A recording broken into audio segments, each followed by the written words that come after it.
আসসালামু আলাইকুম। এইচএসসি পরীক্ষায় এ প্লাস পাওয়া নিয়ে যারা মোটামুটি ভয়ে আসো ওদের জন্য আজকের এই ভিডিওটা। আমি জুনেম হাসান টুটুল, বর্তমানে পড়াশোনা করতেছি ঢাকা মেডিকেল কলেজ 3য় বর্ষে এবং আমার কলেজ ছিল নটরডেম কলেজ।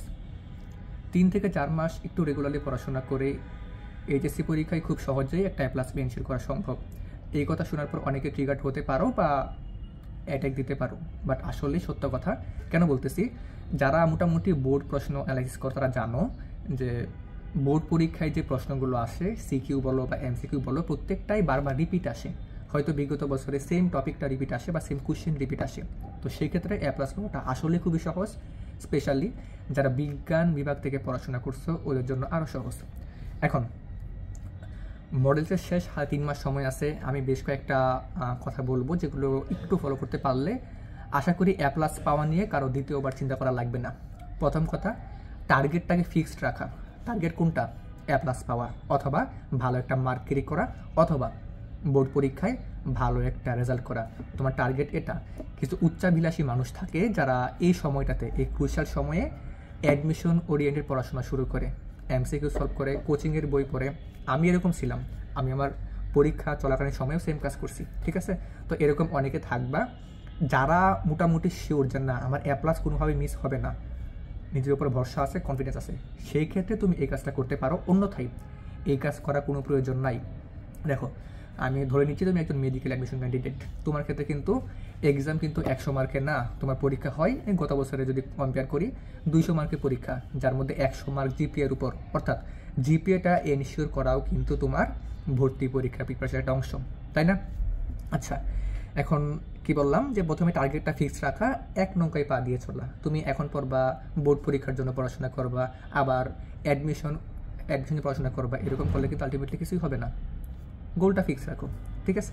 আচ্ছা, এরপরে কাজ হচ্ছে যে কোনো পরীক্ষা, সেটা অ্যাডমিশন ভর্তি পরীক্ষা হোক বা বোর্ড পরীক্ষা হোক, যে কোনো পরীক্ষার জন্য ওই পরীক্ষার প্রশ্ন অ্যানালাইসিস করা খুবই গুরুত্বপূর্ণ। তুমি যে কোনো ভর্তি পরীক্ষা বলো, বুয়েট, মেডিকেল, বোর্ড পরীক্ষা, এইচএসসি, এসএসসি, প্রত্যেকটাতেই কিন্তু বোর্ড প্রশ্ন বা প্রশ্ন ব্যাংকটা সলভ করে অ্যানালাইসিস করা খুবই গুরুত্বপূর্ণ। প্রত্যেক বছরে কিন্তু সেম টপিক থেকে সেম টাইপ প্রশ্ন বারবার রিপিট হয়। এটা আমরা অনেকেই খেয়াল করি না, এবং যার ফলে হয়তো এক্সামটা কিছুটা খারাপ হতে পারে। তো প্রথমেই যে গোলটা ফিক্স করার পর তোমার মেন কাজটা হবে প্রশ্ন ব্যাংক সলভ করে ফেলা, বোর্ড প্রশ্ন দেখা। বোর্ড প্রশ্ন বিগত 5 থেকে 6 বছর প্রত্যেকটা বোর্ড সলভ করলে আশা করি মোটামুটি একটা আইডিয়া চলে আসবে প্রত্যেকটা চ্যাপ্টারে কোন টপিক থেকে বোর্ড পরীক্ষার প্রশ্ন আসে। গেল, ঠিক আছে? তো এই কাজটা অবশ্যই করবা। এবং যেই টপিকগুলো থেকে বার প্রশ্ন আসে, আমি এক উদাহরণ দিই। তোমরা অর্গানিক কেমিস্ট্রি নিয়ে খুব বেশি প্যারা খাও, তাই না? বাট খেয়াল করবা, অর্গানিক কেমিস্ট্রি সিলেক্টিভ 10 থেকে 12টা টপিক থেকে কিন্তু বারবার সিকিউ কোশ্চেন আসে। তো আহামরি কিন্তু কিছু না। তুমি 5 থেকে 6 পেজের মতো পড়াশোনা, একটু বুঝে পড়াশোনা করতে পারলেই অর্গানিক কেমিস্ট্রি হতে তুমি ফুল আনসার করতে পারবা, কোনো প্যারা হবে না। বাট এটা তুমি বুঝতে পারো কখন?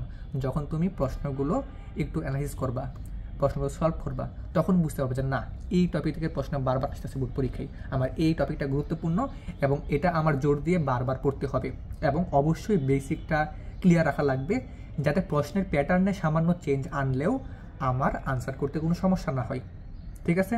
গোল ফিক্স করে অবশ্যই প্রশ্ন ব্যাংক বা বোর্ড প্রশ্নগুলো দেখে ফেলবা ভালো মতো, এবং এই সলভ করার পর যে টপিকগুলো গুরুত্বপূর্ণ বারবার প্রশ্ন সেগুলো বারবার পড়বা। গেল, এরপর যেহেতু হাতে সময় কম এবং এই সময়টাতে রেগুলার থাকা খুবই গুরুত্বপূর্ণ, এবং রেগুলার থাকার জন্য সবচেয়ে বেশি যে হেল্পটা করতে হবে সেটা হচ্ছে রুটিন। একটা রুটিন ফলো করা। এবং রুটিনটা ফলো করার ক্ষেত্রে আমি একটা ভিডিওতে বলছিলাম, তোমরা আমার আগের ভিডিও দেখছো তারা জানো, রুটিন ফলো করতে হলে অবশ্যই এরকম কোনো রুটিন বানাবা না যে রুটিনে তুমি টাইম ফিক্স করে দিবা যে সকাল 8 থেকে 10টা আমি এই কাজ করব, 10 থেকে 12 এই কাজ করব, 12 থেকে 1টা আমি এই পড়াশোনা করব। এইরকম কোনো রুটিন বানাবা না। তুমি টার্গেট সেট আপ করে ফেলবা যে আজকে হলো 24 তারিখ, আজকে 25 তারিখ, আমি আজকে সারাদিনে আমি এই টপিকগুলো কভার করব অ্যাট এনি কস্ট, যেভাবে এগুলো ফলো করা লাগবে। এইরকম একটা রুটিন সেট করা এবং সেই টার্গেটগুলো প্রতিনিয়ত ফিল আপ করা, যাতে কোনোদিন গ্যাপ না হয়ে যায়। সময় অল্প এবং প্রত্যেকটা সময়টাকে খুব ভালোভাবে ইউজ করা লাগবে, ঠিক আছে? তাহলে একটা রুটিন বানায় নিবা। সেটা কীরকম? Target based routine. যেরকম তুমি বলতে পারো আমি আজকে সারাদিনে আমি আমার অর্গানিক কেমিস্ট্রিটা ভালোভাবে শেষ করব, বা অর্গানিক কেমিস্ট্রির বোর্ড প্রস্তুত করার পর তার গুরুত্বপূর্ণ টপিকগুলোর বেসিক ক্লিয়ার করে শেষ করে ফেলবো। তোমার টার্গেট এটা। এখন তুমি এটা সকালে পড়বা নাকি সন্ধ্যায় পড়বা, কারণ তোমার স্লিপ সাইকেলটা বলো, এটা পার্সন টু পার্সন ভেরি করে, তাই না? তুমি হয়তো রাত্রে ঘুমায় অভ্যস্ত, অনেকে হচ্ছে সারা রাত জাগে, দিনের বেলা ঘুমায়, এরকম অনেকে আছে। তো যেহেতু স্লিপ সাইকেলটা ঠিক হবে না, তো কারো আমি জেনারেলি কোনো একটা রুটিন বলে দেওয়া ঠিক হবে না, ঠিক আছে? তো তুমি এরকম টার্গেট সেট আপ করে তোমার যখন ফেভারেবল টাইম, গোল্ডেন টাইম বা পিক টাইম বলি আমি এটাকে, সেই টাইম পড়াশোনা করবা। এবং আমার ক্ষেত্রে পিক টাইমটা ছিল খুব ভোরে, খুব ভোর বলতে রাত 2টা থেকে 3টার পর থেকে সকাল পর্যন্ত। এই টাইমে কোনো আশেপাশে আওয়াজ ছিল না, কেউ কোনো ডিস্টার্ব করতে পারতো না এবং খুব ভালো করা হতো। তোমার জন্য কোনটা পিক টাইম সেটা তোমার চুজ করা লাগবে। যেহেতু তোমাদের একটা স্লিপ সাইকেল আছে, আমি চাই না যে এই সময় আয়সা তুমি স্লিপ সাইকেলটা ভাঙো। তুমি রাত্রে ঘুমায় অভ্যস্ত, রাত্রে ঘুমাও, রাত জেগে অভ্যস্ত, রাত জাগো, সমস্যা নাই। বাট যদি পারো, যদি মনে হয় না আমি স্লিপ সাইকেলটা ব্রেক করতে পারবো এবং কমফোর্ট জোন থেকে বের হয়ে আসতে পারবো, সেক্ষেত্রে আমি বলবো এই খুব ভোরের যে টাইমটা আছে, রাত 3টা 4টা 5টা বা খুব সকালে 5টা 6টা, এই টাইমটা কাজে লাগাও। এটাকে বলে গোল্ডেন আওয়ার বা হচ্ছে পিক টাইম বলি আমি, ঠিক আছে? এই টাইমে পড়াশোনা করলে পড়াটা মাথায় ঢুকবে, ঠিক আছে, ঘুম থেকে ওঠার পর। আচ্ছা, আর অবশ্যই তো রুটিনটা কী করা লাগবে, টার্গেট করে নিয়ে বানানো লাগবে। টার্গেট সেট করে ফেলবা এবং সেটা ডেইলি ফিল আপ করে ফেলবা, ঠিক আছে? 2025 সাল এবং এই সময়টাতে হচ্ছে সবচেয়ে বেশি যেই ডিস্ট্রাকশন করে সেটা হচ্ছে social site, Facebook, YouTube, Telegram, Instagram, তাই না? একজন স্টুডেন্টকে ইন্টারমিডিয়েট লাইফে সবচেয়ে বেশি ডাইভার্ট করে এই সোশ্যাল সাইটগুলো। আমি বলবো যাদের অবস্থা খুবই খারাপ, খুবই খারাপ মানে A+ পাওয়া নিয়ে মানে মোটামুটি শিওর এখন যে A+ পাবাই না, এরকম চিন্তা মাথায় ঢুকে গেছে যে না A+ পাওয়াটা খুবই কঠিন হবে, মনে হয় পাবো না A+, এইরকম চিন্তা যাদের মাথায় আছে, আমি রিকোয়েস্ট করে বলবো এই সময়টাতে কোনো সোশ্যাল সাইটে থাকার কোনো প্রয়োজন নাই। ইন কেস যদি কোনো টপিক বা কনফিউশন ক্লিয়ার করার জন্য কোনো একটা ভিডিও দেখার প্রয়োজন হয়, ক্লাস করার প্রয়োজন হয়, সেই ক্ষেত্রে তুমি ইউটিউবে একটু দেখতে পারো। অন্য ক্ষেত্রে কোনোভাবেই কিন্তু তোমার সোশ্যাল সাইটগুলো ইউজ করা উচিত হবে না, ঠিক আছে? এটা একটু কষ্ট করো। এবং এই ক্ষেত্রে হচ্ছে অনেকগুলো অ্যাপ আছে, লক মাই ফোন অ্যাপ, এরকম কোনো অ্যাপ আছে, তোমরা এই অ্যাপগুলো ডাউনলোড করে ফোনটা লক করে রাখতে পারো, ঠিক আছে? অথবা বাবা মাকে ফোন দিয়ে দাও যে নাও আমার এখন লাগবে না, যখন প্রয়োজন হবে আমি চাইবো ক্লাস করব আবার রেখে দিব, ঠিক আছে? এটা করতে পারো। এই ক্রুশাল সময় কিন্তু ফেসবুকে ঘাটাঘাটি করে সময় নষ্ট করা একদমই উচিত হবে না, বিশেষ করে যারা এর উপর যে আসক্তিটা আছে এটা কন্ট্রোল করতে পারো না, ঠিক আছে? তো এটা অবশ্যই খেয়াল রাখা লাগবে। পরবর্তীতে ধর তুমি হচ্ছে বোর্ড প্রশ্ন সলভ করে ফেলছো, যেটা আমি বললাম অ্যানালাইজ করে ফেলছো, এবং তুমি এখন জানো যে কোন কোন টপিক থেকে প্রশ্ন বেশি আসে, কোনগুলো গুরুত্বপূর্ণ, তাই না? কারণ বোর্ড পরীক্ষা কিন্তু প্রশ্নগুলো ঘুরে ফিরে সেম টপিক থেকে আসে। তুমি এগুলো শেষ করার পর তোমার কাজটা হবে প্রচুর এক্সাম দেওয়া, মক টেস্ট দেওয়া, এবং সেইগুলো দিতে পারো। বিভিন্ন থাকে না কলেজ থেকে হচ্ছে প্রশ্ন দেয়, যে মণিপুরি স্কুল অ্যান্ড কলেজ বা হচ্ছে অমুক স্কুল অ্যান্ড কলেজ থেকে হচ্ছে ওদের প্রশ্নগুলো দিবে, তুমি মডেল টেস্ট বই পেয়ে যাবা, তাই না? সেই বই থেকে অবশ্যই প্রচুর এক্সাম দেওয়া লাগবে, বিশেষ করে MCQ ক খ।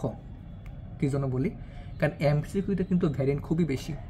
সৃজনশীলের গ এবং গহতে প্রশ্ন মোটামুটি সেম টাইপের প্রশ্ন বারবার আসে, এবং সেটা মোটামুটি গেস করা যায় যে না এই অধ্যায় থেকে এই পার্ট থেকে প্রশ্ন বেশি আসতে পারে, তাই না? বাট MCQ এবং ক খতে মোটামুটি ভালো একটা ভেরিয়েন্ট আছে এবং প্রশ্ন অনেকগুলা, তাই না? তো এই প্রশ্নগুলো তোমরা ক্লিয়ার করে ফেলো।